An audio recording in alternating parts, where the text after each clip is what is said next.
Well, this here is the all-new Hyundai Creta, and actually I could review this car in just one line. This is all the urban SUV that you will truly ever need.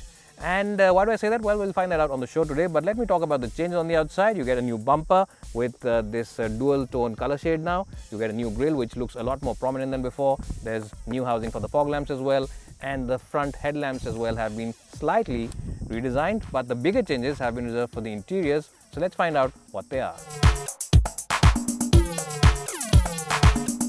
Well, so the biggest change on the interior now is of course the addition of the sunroof, and Hyundai claims that they have been listening to buyer feedback. A lot of buyers gave their feedback and they wanted a sunroof on this car. So Hyundai has finally answered that. You also now get wireless charging for your mobile phone, and I don't know how it charges because I have an old and outdated iPhone 6, and Hyundai of course is very thoughtful, and they've thought about me also because they've given you two USB charging points. One is a fast charging point, so I can always hook up my iPhone.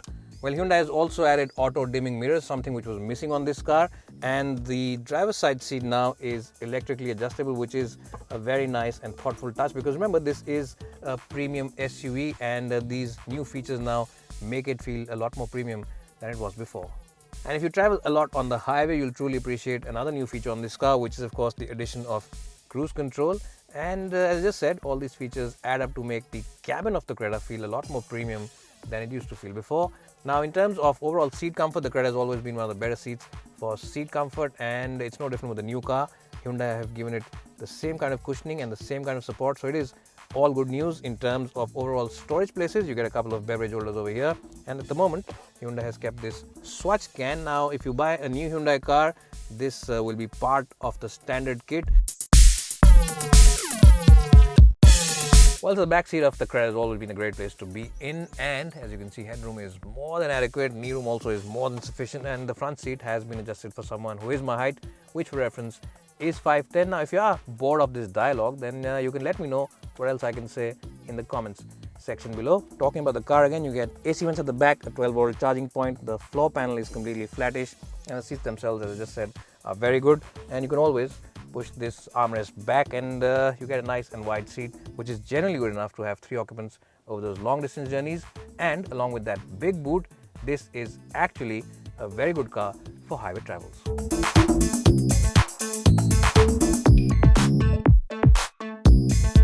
Well, so the Creta has always been an impressive car in terms of the boot space. Officially, it's a little over 400 liters, and as you can see, it's a nice and square boot. There's absolutely no loading sill, which means you can easily slide those boxes in and out of this car. And what's new on this car is now that Hyundai is giving you this net as well, which adds to the overall usability of this boot. If you have those small bags or those small boxes which can move around if you brake, then this net should hold those things in place. Overall, pretty impressive for those long airport transfers as well as those long distance journeys on the highway.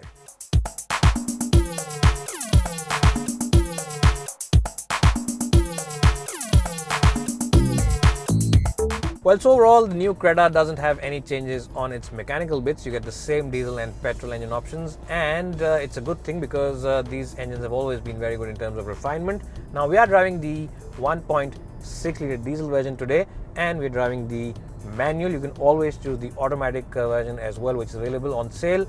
And the good point about this engine is of course its refinement. As I just said, it is very refined, and this car is also delivering very good economy figures. We're getting figures in excess of 17 kpl, and we have been driving this car primarily in the city with a complement of 3 people on board, and the AC working quite hard as well to keep us cool. Well, this engine is pretty responsive in the mid-range between 1900 to 4000 rpm. There's plenty of torque available, and performance also is pretty quick.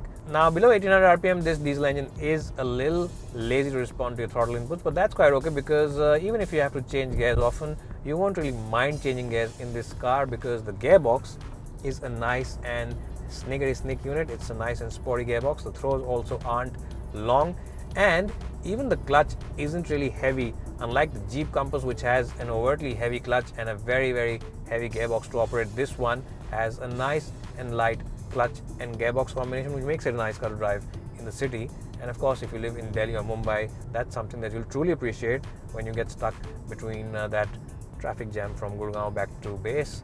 Now what you'll also like is the steering wheel. It's not overtly light and neither is it overtly heavy, so it's got the right amount of weight in it. And what I'm also trying to say is that if you take this car out on the highway, then you won't feel nervous because it has the right amount of weight. The feedback is pretty positive and pretty good. And overall, it is a nice and enjoyable car to drive because the suspension setup also is nice and pliant, and it is a good mix of comfort as well as agility, because at slow city speeds the car does soak in the bumps nicely, and at faster speeds it does offer you very good composure as well, so you can always feel confident when you're driving this car on the highway and doing speeds in excess of 100 kph. And special mention has to be made about the brakes on the Creta. The braking is pretty good on this car. If you are someone who drives a lot on the highways and in those hilly sections, you'll truly appreciate the braking on the Creta. What's also good is the overall grip from the tires. The tires offer you very good grip, and the chassis also has good balance in it. If you push it into corners, there's a little bit of body roll, but it's always under control. So there is a reasonable fun that you can have with the Hyundai Creta if you take it up the hills and if you are a keen driver.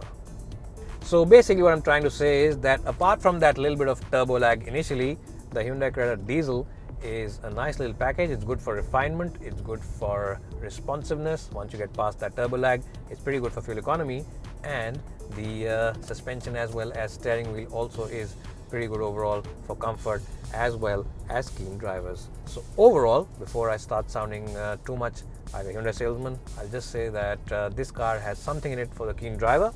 It has something in it for someone who just wants to laze around and drive a hassle-free unit.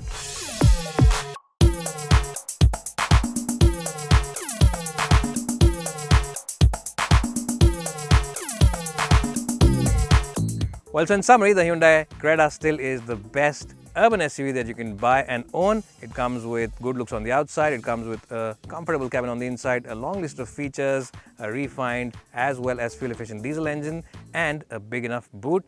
And before I start sounding like a Hyundai salesman, let me end this video review right here by telling you that out of 100, I would give this car a very strong point of 90. Yes, I would give it 90 out of 100. And if you've enjoyed watching our video, don't forget to subscribe by clicking over here, and also like us, share us, and tell us about what you want to watch on this video channel by writing in the comments below. It's bye for now and hope to see you soon.